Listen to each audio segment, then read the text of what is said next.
Chapter 1: The Admin Privileges.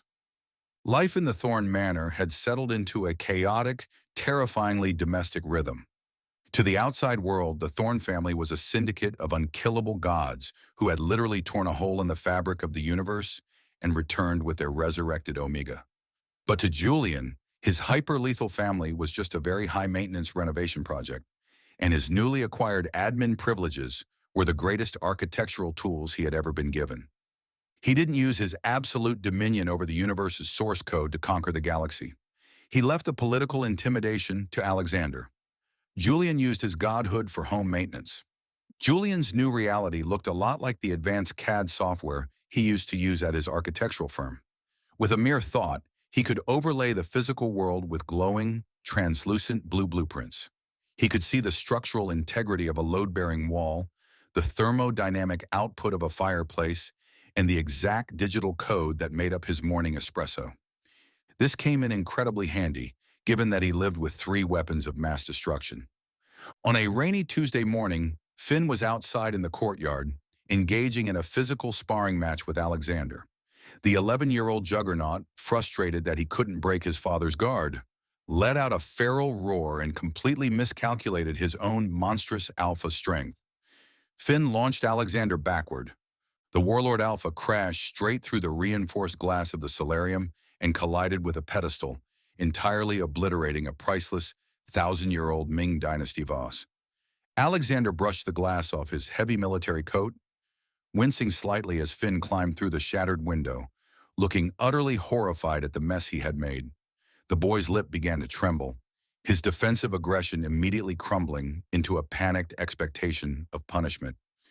Julian, who was sitting in a plush armchair mere feet away, didn't even look up from the structural engineering book he was reading.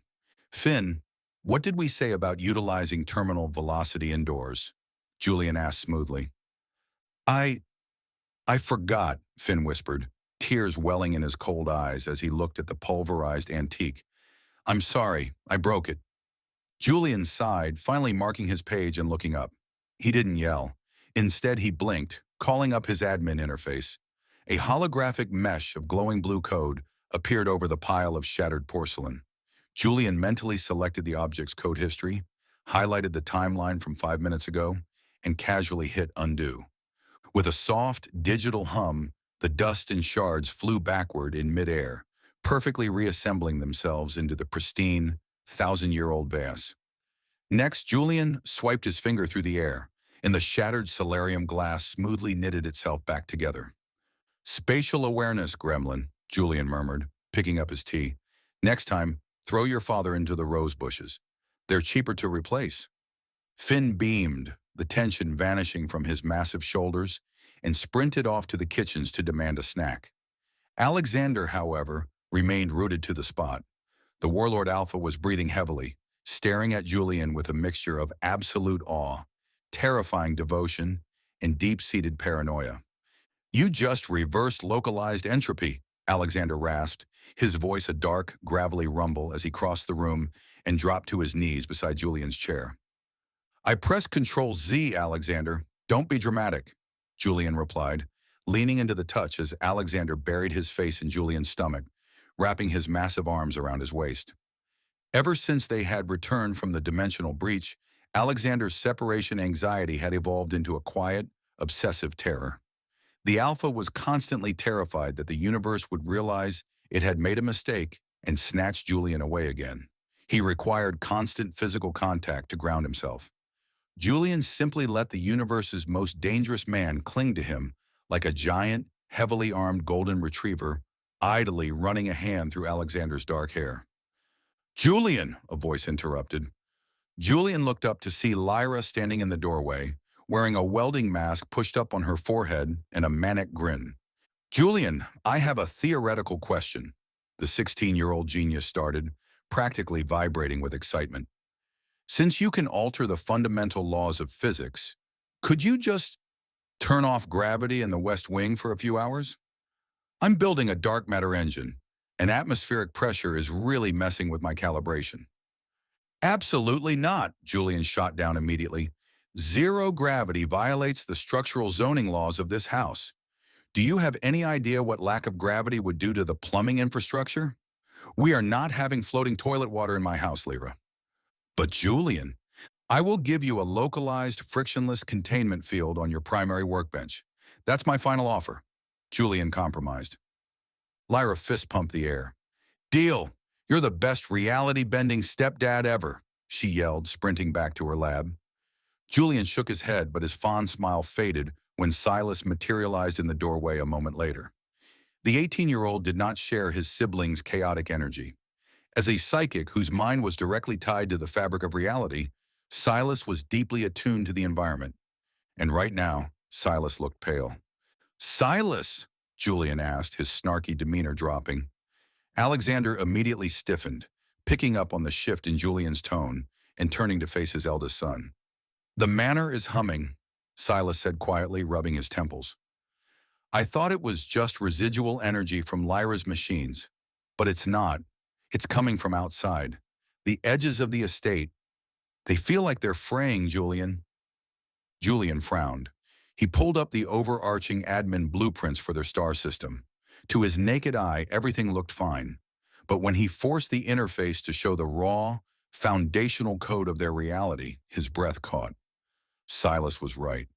The code at the perimeter of their estate wasn't just fraying, it was glitching.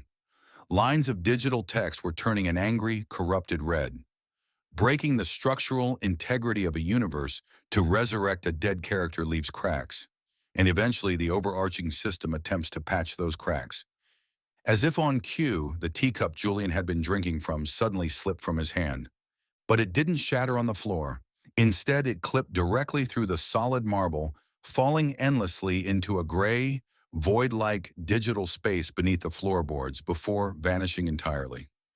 Alexander stood up, instantly drawing his plasma blaster, his alpha pheromones flooding the room with the sharp scent of ozone and violence. Julian! Alexander snarled, his eyes locking onto the spot where the cup disappeared. What was that? That, Julian said slowly, closing his admin interface as a cold knot formed in his stomach, was a warning. I think the universe's building inspectors have finally arrived to evict us. Chapter 2. The Return of the Protagonist. The warning signs of the universe's impending collapse started subtly, largely because Julian was actively ignoring them to focus on the estate's quarterly taxes. He was sitting at the grand mahogany dining table with Silas. The 18-year-old was currently levitating 3 separate data pads, his eyes darting back and forth as he ruthlessly calculated the profit margins of Alexander's newly acquired asteroid mining colonies. If we cut the logistics budget by 4%, we can fund Lyra's new dark matter reactor without dipping into the emergency reserves, Silas murmured, crossing a leg over his knee. Approve it, Julian said, not looking up from his own tablet. But make sure you allocate funds for a new reinforced roof for the West Wing. She's going to blow it up again by Thursday. Before Silas could log the transfer, the air pressure in the room violently plummeted. The physical world began to stutter. The edges of the heavy oak doors pixelated, glitching between solid wood and lines of raw, jagged code. The temperature dropped below freezing in a matter of seconds, coating the teacups in a thin layer of frost. Alexander, who had been quietly reading on the sofa by the fireplace, dropped his book. In a fraction of a second, the Warlord Alpha crossed the room, placing his massive body entirely between Julian and the doors. His alpha aura exploded outward, a crushing wave of ozone, burnt gunpowder, and lethal intent. The heavy doors blew open with a deafening crack. Walking through the threshold was a delicate, ethereal Omega. He had large, doe-like eyes, soft pastel clothing, and radiated an aggressively sweet scent of blooming jasmine. It was Elian, the original protagonist of the Alpha's empire, the one meant to heal the Duke's broken heart. I told the perimeter guards to shoot anyone smelling of cheap flowers on sight, Silas noted dryly. He didn't even drop his data pads. Instead, his eyes glowed a blinding white. Silas flicked a single finger, sending a condensed telekinetic shockwave meant to launch the intruder back into the courtyard and shatter every bone in his body.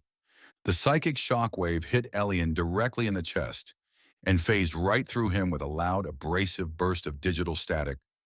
Silas gasped, stumbling backward as the psychic feedback hit him. The data pads clattered to the floor. He doesn't have mass, Silas breathed out, horrified. Julian, his physical density is completely missing. He's hollow. Alexander didn't care about mass. He only saw a threat sent by the system that had tried to take his husband. The Alpha drew a heavy military-grade plasma blaster from his coat and aimed it squarely at the Omega's forehead. Wait, Julian commanded. His voice wasn't panicked. It was the sharp, authoritative tone of a project manager spotting a critical flaw in a blueprint. Julian blinked, bringing up his admin interface. The room washed in a blue overlay. When Julian looked at Alexander and Silas, he saw their complex, beautiful biological and narrative code. But when he looked at Elian, he didn't see a person. He saw a walking malware file. A glowing red text box hovered over the protagonist's head. Entity, protagonist EU1. Status, corrupted/overwritten. User override, System Debugger 404. Elian, completely unbothered by the heavy artillery aimed at his face, took a step forward. His face was twisted in an expression of deep, agonizing exhaustion that completely ruined his delicate, angelic features. "Oh, mighty Duke," Elian recited. His voice was entirely monotone, sounding like a man reading from a teleprompter at gunpoint. "I am but a humble tutor, lost in the storm. My heart weeps for your deep sorrow. Please, let me be the light that heals your broken soul." Alexander looked visibly repulsed. "If you take one more step toward me, I will vaporize you." "Please do," Elian deadpanned, dropping the romantic act entirely. He slumped forward, his delicate shoulders sagging under the weight of cosmic burnout. "Do you know how many times I've had to reset this stupid avatar? The collision physics on this planet are a nightmare. Your son's psychic aura keeps giving my core processor a migraine, and I am wearing a cardigan that provides zero tactical defense. Just shoot me so I can log out." Julian slowly lowered his reading glasses, staring at the glitching Omega. "You aren't the protagonist." "Obviously," Elian groaned, rubbing his temples and smearing his perfectly applied, code-generated makeup. "The original protagonist file got corrupted the day your psychopath husband decided to rip a hole in the space-time continuum. Do you have any idea the amount of paperwork that caused?" Alexander's finger tightened on the trigger, the plasma coils whining as they charged. "Who are you?" "I'm a middle management system debugger for the Universal Engine," Elian sighed, looking around the opulent dining room with deep disdain. "I'm essentially the IT guy for the multiverse, and I have been forcefully downloaded into this aggressively sweet, jasmine-scented meat suit because the engine's local AI panicked when you guys shattered the plot." Elian pointed an accusing, trembling finger directly at Julian. "And you," the debugger accused, his voice cracking. "The local AI gave you admin privileges just to stop your family from deleting the server. You aren't supposed to have those. You're a villain destined to die in a speeder crash. You are a walking, talking virus. Julian Vance?" "I prefer unlicensed architect," Julian corrected smoothly, crossing his arms and leaning back in his chair. "And you're tracking mud on my rugs, debugger. So, unless you're here to fix the glitching code at the edge of my property, I suggest you state your business before my husband turns you into a digital puddle." "I can't fix the glitches," Elian laughed, a hollow, hysterical sound, "because the Universal Engine doesn't fix anomalies this large, Julian. It deletes them." The room grew terrifyingly still. The only sound was the high-pitched hum of Alexander's weapon and the digital static buzzing around Elian's edges. "At 1800 hours today," Elian whispered, the humor entirely draining from his voice, "the engine is initiating a complete sector wipe. They are going to delete this entire star system, erase your timeline, and restore it from a backup save where you are dead.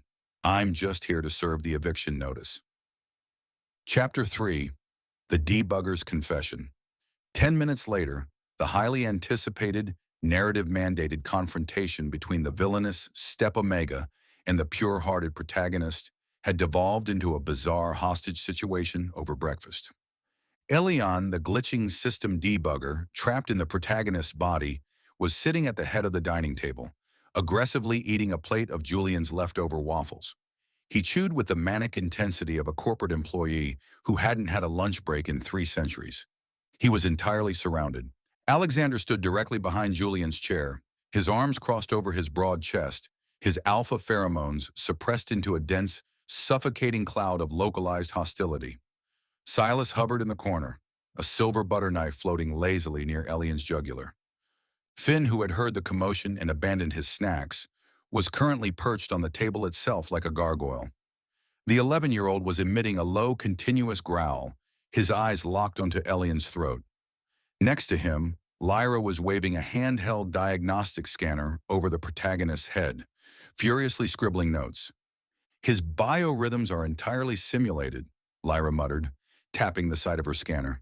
"He has a heartbeat, but no blood pressure, and he smells like artificial jasmine and overheating copper wire." "I smell like server exhaust," Elian mumbled through a mouthful of syrup. "Do you have any idea what it's like to have your vast, multidimensional consciousness compressed into a biological file labeled tragic_backstory _omega _final.obj? It's humiliating. My pants don't even have real pockets." Julian casually poured Elian a cup of black coffee. "So you're middle management IT for the multiverse, and you came down here to serve us an eviction notice because we shattered the plot. Clarify." Elian swallowed hard, pushing the empty plate away. The exhaustion in his digital eyes was profound. "The universal engine dictates the narrative equilibrium of billions of worlds, Julian. This world was a tragedy romance. You were supposed to die. The Duke was supposed to spiral into a grief-stricken tyranny, alienate his children, and eventually be saved by me. Well, this body." Elian gestured vaguely to his pastel cardigan. "But you didn't die." "I am notoriously stubborn," Julian agreed. "You're a virus?" Elian groaned, burying his face in his hands. "You hijacked a high-stakes space opera and turned it into a slice-of-life domestic comedy. You rehabilitated the villains. The engine's local AI panicked when your husband ripped a hole in the dimensional fabric. It didn't know how to process a narrative breach of that magnitude, so it just slapped admin privileges onto your soul file, hoping you'd fix it." Alexander's jaw tightened, the wood of Julian's chair groaning under his grip. "My husband fixed everything. He saved my children. He saved me." "The universal engine doesn't care about your feelings, Duke Thorne," Elian snapped, his fear temporarily overridden by sheer bureaucratic frustration. "It only cares about the code, and right now, this entire star system is a corrupted file. The engine doesn't debug anomalies this large. It deletes them." Silas's eyes snapped from normal to a blinding, terrifying white. The floating butter knife flattened into a razor-thin shard of deadly metal. "Define deletes." Elian shivered as the temperature in the room dropped again. "At exactly 1800 hours today, the engine is initiating a complete sector wipe. It's a massive wave of pure, unfiltered deletion code. It's going to sweep across this solar system and erase everything. Every planet, every star, every person. Then it will restore this reality from a backup save." "A backup save," Julian repeated slowly. "Yes," Elian whispered. "A save file from 5 years ago. You will be dead under the rubble, Julian. The children will be locked in the West Wing, and the Duke will be alone." The dining room went dead silent. It wasn't a peaceful silence. It was the terrifying, vacuum-sealed quiet that precedes a catastrophic explosion. Alexander's hand gripped the edge of the mahogany table. With a sickening crunch, the thick, ancient wood simply pulverized into dust under his immense strength. His alpha aura, usually tightly controlled by Julian's presence, violently fractured, flooding the room with a suffocating, murderous pressure that made Elian choke. "No!" Finn snarled. The 11-year-old's canines elongated, his muscles bulging as his feral alpha biology reacted to the threat against his pack. He grabbed the heavy iron candelabra from the center of the table, crushing it in his bare hands. "I'll go get the dark matter cannon," Lyra said. Her voice was deadpan, completely devoid of the manic joy she usually had when discussing weapons. Her eyes were cold, calculating, and fixed on the ceiling, as if trying to calculate the exact trajectory required to shoot God out of the sky. "I will rip the dimensional fabric to shreds before I let them touch him," Silas vowed, reality actively warping and distorting around his shoulders. The shadows in the room stretched impossibly long, bending to the psychic's furious will. "We will shatter the engine," Alexander promised. His voice wasn't a yell. It was a dark, gravelly vow of absolute cosmic violence. He pulled Julian out of his chair and pressed the Omega tightly against his chest, as if he could shield Julian from the universe's code with his own body. "I will tear down the architecture of this reality with my bare hands. I will burn down the multiverse." The Thorne family was, without a single moment of hesitation, preparing to go to war against the creator of the universe. Elian whimpered, sliding lower in his chair, fully expecting to be collateral damage. Julian, perfectly insulated in the center of his family's psychotic, world-ending devotion, simply sighed and patted Alexander's rigid, trembling arm. "Alexander, honey, no," Julian said, his voice a calm, steady anchor in the storm of their panic. Alexander looked down at him, his red eyes frantic. "Julian, they are coming to take you." "They are sending a wave of code, Alexander. You cannot shoot a server wipe with a plasma blaster. You can't punch an algorithm," Julian explained pragmatically, stepping out of the Alpha's embrace and smoothing down his cashmere sweater. He looked at his 3 feral children, who were all practically vibrating with the need to destroy something. "And Lyra, put the cannon away. We are not blowing up our own solar system." "But Julian, they're going to delete us," Lyra cried, her tough facade cracking just a fraction. "They are going to try," Julian corrected smoothly. He tapped the side of his head, summoning the faint, glowing blue interface of his admin privileges. "They think they are dealing with a tragic villain. They don't realize they're dealing with a project manager who has absolute zoning authority." Julian turned to the terrified debugger. "Elian, what time is it currently?" Elian stammered, checking a digital readout on his wrist. 1742. 18 minutes, Julian mused, rolling up the sleeves of his sweater. He looked at the warlord and the 3 terrifying prodigies who loved him more than reality itself. "All right, gremlins, stand back. I have some architectural drafting to do." Chapter 4, Architectural Override. "You can't punch a server wipe, Alexander," Elian panicked, shrinking back from the Alpha's murderous aura. He threw his hands over his head, fully expecting to be collateral damage in the Thorne family's war against the cosmos. "It's a wave of pure deletion code. It doesn't have a physical form." "He's right," Julian said, standing up and smoothing down the front of his cashmere sweater. He walked to the center of the ruined dining room, stepping over the pulverized remains of the mahogany table. "Fighting code with plasma rifles and psychic tantrums is incredibly inefficient. It's like trying to stop a collapsing skyscraper by shooting the foundation with a handgun." Julian closed his eyes and inhaled a deep breath of the room's chaotic air, a mix of ozone, panic jasmine, and his own grounding cedar. When he opened his eyes, he engaged his admin interface to its maximum output. A massive, glowing holographic blueprint of the universe exploded across the dining room. It bathed the walls in a brilliant, translucent blue light. To the Thorne family, it looked like god-tier magic. Constellations, planetary orbits, and the very fabric of space-time were suspended in mid-air, connected by glowing strings of binary code and mathematical formulas. To Julian, it looked exactly like the 3D rendering software he used to use at his architectural firm on Earth. "Whoa," Lyra breathed out, her cold, calculating demeanor melting instantly into pure, unadulterated awe. She dropped her diagnostic scanner and walked into the hologram, reaching out to touch a floating, wireframe model of their son. Silas stepped forward, his eyes still glowing white. He squinted at the blue lines of code. "I can read it," he whispered, his psychic mind translating the raw data. It's the structural foundation of our reality. I can see the gravity parameters. I can see the oxygen ratios." "Don't touch the gravity parameters, Silas. I just got the plumbing fixed in the West Wing," Julian warned lightly.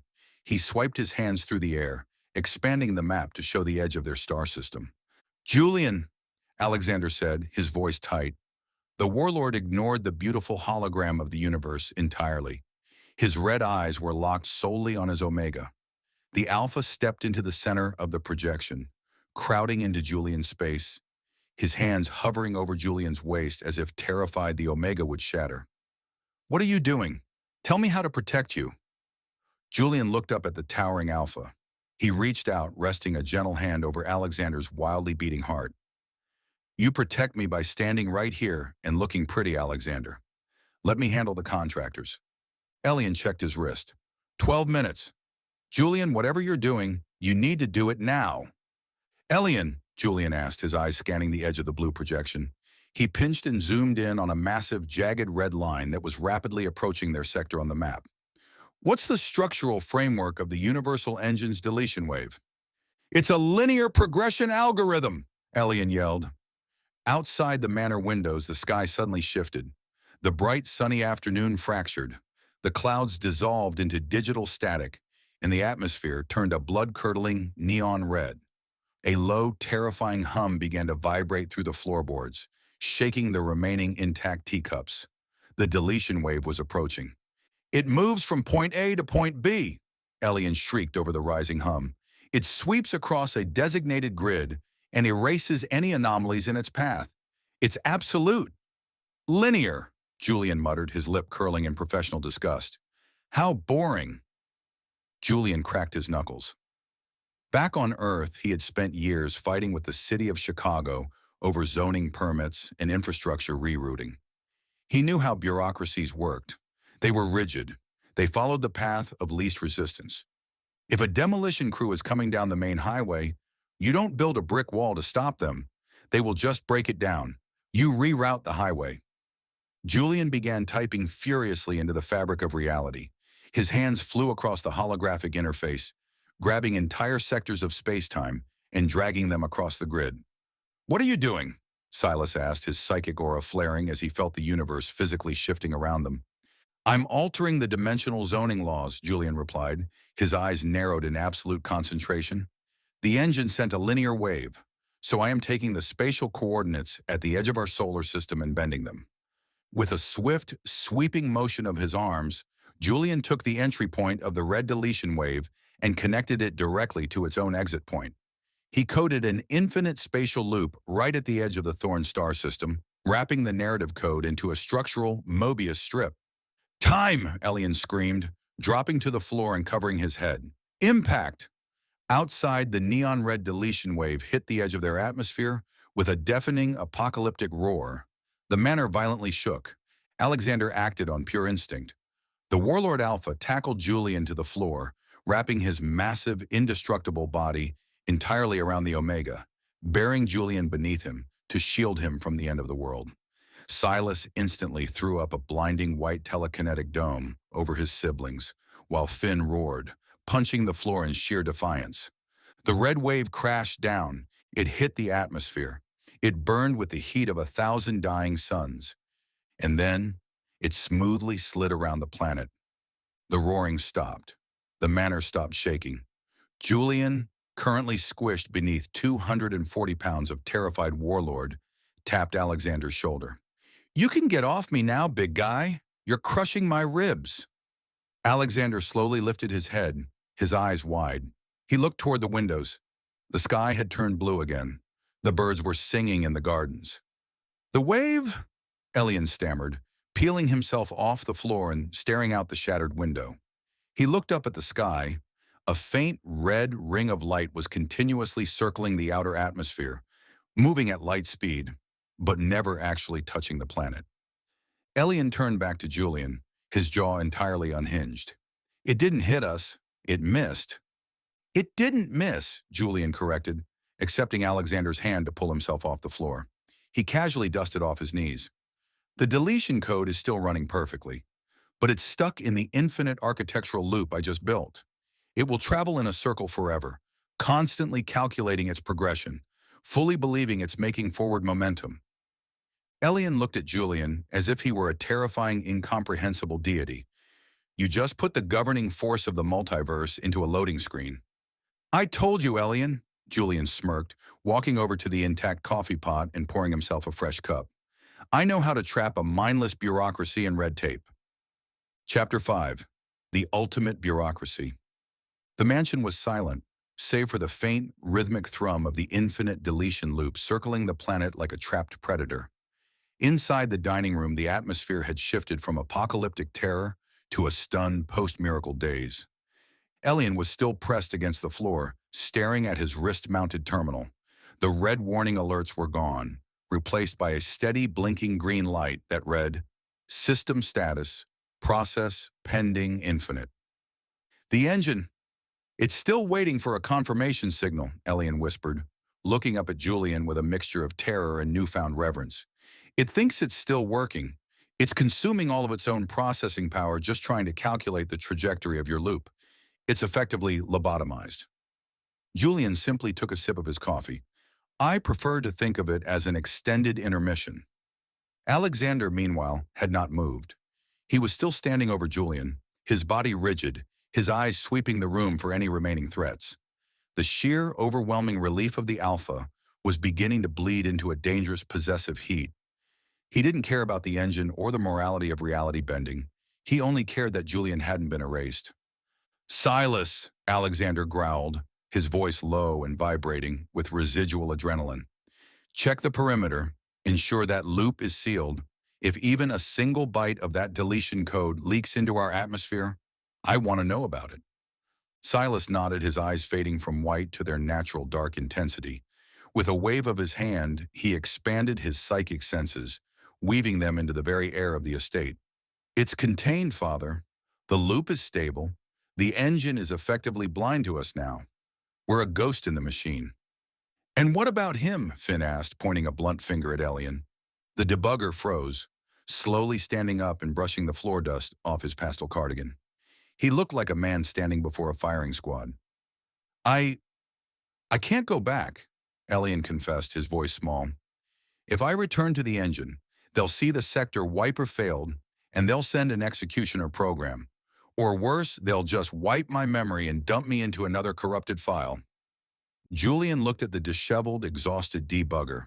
He saw the way Elian looked at the remnants of the broken table, then at the warm, protective chaos of the Thorne family. Elian wasn't just a cog in a machine. He was a person who had spent centuries being forced to play parts he hated. Julian glanced at the now empty position at the head of the table, the seat previously occupied by Elias, the retired head butler. Can you manage a household of 4 high-functioning sociopaths with varying levels of godlike power and extreme abandonment issues? Julian asked, his tone dry. Elian blinked. I once managed a solar system-wide migration of 12 billion sentient AI entities during a supernova event. So the kids are a step down, Julian concluded. We need a new head butler. The benefits include not being deleted by the universe, unlimited coffee, and absolutely no need to ever wear that cardigan again. Elian's mouth hung open. You're offering me a job? I'm offering you asylum, Julian corrected. The debugger didn't hesitate. He tore the pastel cardigan off, threw it into the fireplace, and stood up straight. I accept, and for the record, I've already audited your estate's security protocols. Your external firewalls are atrocious. I can patch them in about 20 minutes. I like him, Lyra chimed in, grabbing Elian's arm and dragging him toward the kitchen to explain her latest dark matter engine specs. As the new butler was swept away by the family's youngest genius, the tension in the room finally broke. Alexander reached out, his large hand cupping Julian's face. The warlord's expression was raw, his composure finally failing as the reality of what they had just survived settled in. You nearly died, he whispered. You stood in the middle of a collapsing universe, and you didn't even flinch. I didn't have to, Julian murmured, leaning into the touch. I knew you were right behind me. It was the first time Julian had ever acknowledged his dependence on the Alpha, and it clearly shattered Alexander's heart in the best way possible. The Alpha let out a ragged breath, pulling Julian into a crushing, reverent embrace. Outside, the trapped deletion wave continued to circle their world, a red glowing ring in the sky that no one on the planet could see. But inside the manor, the Thorne family finally began to relax. They had defeated a god with an architectural loophole, and they had gained a butler who could debug the literal reality of their home. The Thorne star system was now officially an isolated sandbox environment, a glitch in the system that refused to be corrected. And for the first time in his life, Julian decided that being a permanent anomaly was exactly the kind of retirement he deserved. Epilogue: The New Normal. A year later, the terrifying, world-ending deletion wave that had threatened to erase the Thorne family was still there. However, stripped of its cosmic authority and trapped in Julian's infinite architectural loop, it had devolved into nothing more than a faint, glowing red aurora that occasionally lit up the night sky. The universal engine, completely out of RAM from trying to process an impossible equation, had permanently flagged the Thorne sector as an isolated sandbox environment. They were officially a glitch, an untouchable, quarantined anomaly. And Julian couldn't have been happier with the zoning classification. Life in the newly labeled sandbox was chaotic but deeply domestic. The estate had undergone several literal drag-and-drop renovations, entirely courtesy of Julian, who found that using his admin privileges to add a new reinforced wing to the manor was much faster than hiring contractors. The staff dynamic had also vastly improved. Elian, the former System Debugger, took to his role as head butler with terrifying efficiency. He realized early on that managing the calendar of 3 feral prodigies and 1 unhinged warlord was infinitely less stressful than managing the multiverse. Plus, he was allowed to use his residual debugging code to instantly vaporize dust bunnies and perfectly organize the pantry into a pocket dimension. On a quiet Sunday afternoon, Julian was sitting on the newly expanded, reinforced patio, sipping a perfectly brewed espresso, courtesy of Elian's precise thermal algorithms. Out in the gardens, Finn, now an unnaturally tall 11-year-old, was testing the limits of an indestructible jungle gym Julian had coded into existence specifically for him. The boy launched himself off a titanium swing set, collided with a brick wall, shattered the bricks, and simply giggled, dusting off his knees. Elian, standing nearby with a datapad, casually highlighted the broken wall and hit restore, fixing it instantly. His structural density is increasing again, Julian noted lazily. I've already updated the floorboards in the west corridor to withstand Class 4 impacts, Elian replied, not looking up from his tablet. By the way, Silas requested I block all incoming comms from the High Council today. He's executing a hostile corporate takeover of the Orion trade routes and said their whining was distracting him. Good for him. Tell him if he secures the trade routes by dinner, I'll let him win our digital chess match tonight. He will know you through the match, Julian, and it will deeply offend his alpha pride. That's the point, Elian. It keeps him humble. Through the patio doors walked Lyra, carrying a smoking metallic orb that smelled faintly of burnt ozone. The 16-year-old genius tossed it to Elian, who caught it without flinching, his hand glowing briefly as he quarantined a localized dark matter leak within the orb. Thanks, Elian. The stabilizer ring melted again, Lyra chirped, flopping into a chair next to Julian and stealing a pastry from his plate. Julian, can you tweak the thermodynamic laws in my lab? Just a little. Just lower the boiling point of titanium by like 10 degrees? No, Julian said smoothly, swatting her hand as she reached for a second pastry. I am not rewriting the fundamental laws of thermodynamics just because you refuse to install a proper cooling vent. Build a better radiator, kiddo. Lyra groaned, leaning her head on Julian's shoulder. You're so strict. Dad would let me do it. Your father, a deep rumbling voice announced, would absolutely not let you alter the fabric of reality without your stepfather's permission. Alexander Thorne stepped onto the patio. The Warlord Alpha was no longer wearing his rigid, blood-stained military coats. Instead, he wore a soft, dark linen shirt with the sleeves rolled up, revealing his heavily scarred forearms. He had officially stepped down from frontline galactic conquests, preferring to manage his vast empire from the comfort of his own home. More specifically, he preferred to manage it from wherever Julian was currently sitting. Alexander walked over, gently displacing Lyra so he could pull Julian out of his chair and into his own lap as he sat down. He buried his face in the crook of Julian's neck, inhaling the deep, calming scent of cedar and rain. Did you finish your planetary defense briefings? Julian asked, amused, easily settling against the Alpha's broad chest. I delegated them to Silas, Alexander murmured, pressing a kiss to Julian's jaw. The entire galaxy thinks we are a terrifying syndicate of reality-warping gods. No one dares attack us. The briefings were redundant. I'd rather be here. Julian smiled, leaning back against his husband. He looked out over the sun-drenched gardens. Finn was tackling a holographic training dummy Elian had spawned for him. Lyra was sketching a new cooling vent on a napkin.